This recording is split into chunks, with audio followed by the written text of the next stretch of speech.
Now, the rest of the story. Welcome back. I'm going to give you guys a little bit of a catch up as to what's really been going on, or what's all been going on here lately. You guys aren't aware of the fact that, I'm pretty sure you guys, well, you're not, as far as going out and doing another night of chisel plowing. Well, the reason that you guys really don't know much about it, or why I'm making this video instead of another chisel plowing video, is because the 486 has an issue. More along the lines of some things are wobbling that aren't supposed to be wobbling. So I'm going to show you really quick.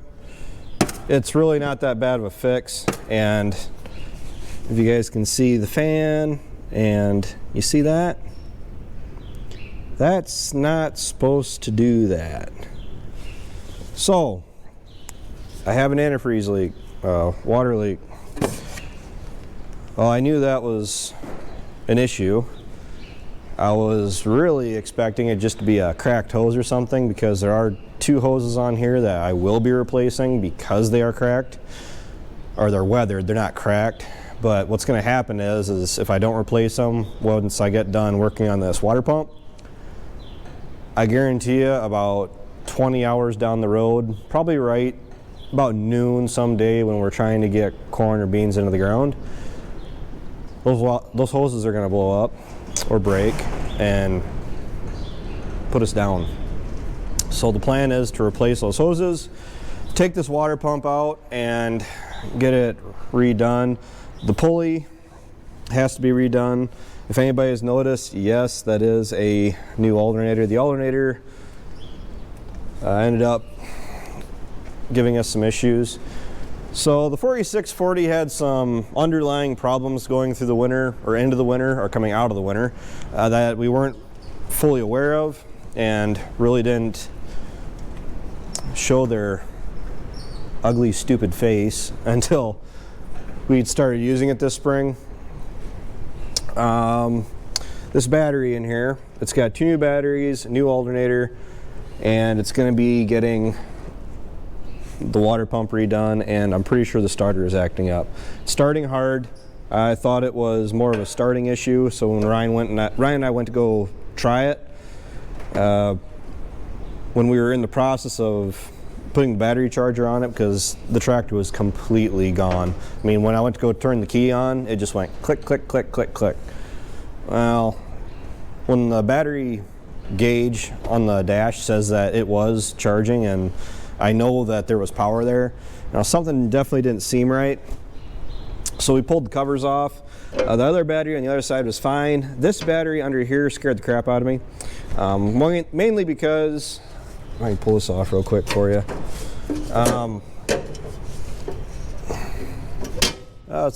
going to shake you guys up.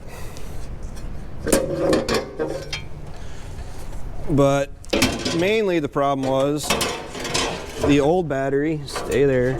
If I wanted it to fall, it'd stay solid. But the other battery was cracked. The terminal, it was either cracked by the terminal or something. I really haven't inspected it that close yet, but it was fizzing. Not like, I never even took these plugs out to see if it was boiling. It was literally fizzing, like Alka-Seltzer, I guess is a good way to say it.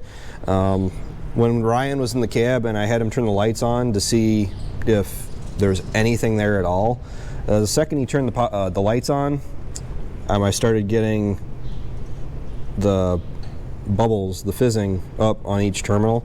Long story short, the battery was definitely faulty, which if anybody, and I know I got a lot of older viewers, or I don't mean literally older, I just mean a lot of viewers that are have been around since forever, since I started doing this. We actually put a new alternator on this last year, and that alternator being, I think it was a reman, going out on us like that was definitely an issue. So what we kind of deduced is the battery was a problem probably for a while, And what it did is it was calling for the alternator for high voltage to try to charge this thing continuously, and ended up burning out our alternator. So at least that's pretty much what me and two of the guys up at Sloan's had come up with, and it makes a lot of sense. But the only problem is that when Ryan and I went and changed the batteries and everything, I know I'm shaking you up again, trying to multitask. The heck with it. The tractor, when I went to go start, it was really struggling. But once the starter got the engine turning, then it would keep cranking. Really aiming towards a starter issue. The new one that we're probably going to end up putting on, which I think they said they all are higher. They're all higher geared or gear reducted. I was literally just on the phone with the guy. But the 46 is down. The good news is, if you guys can't tell, it's all dirty and everything from the rain. It's wet out. It's muddy out. They're saying rain. I heard up to a week of rain, so that's why I'm really not stressing about this, and I'm really grateful that this happened now.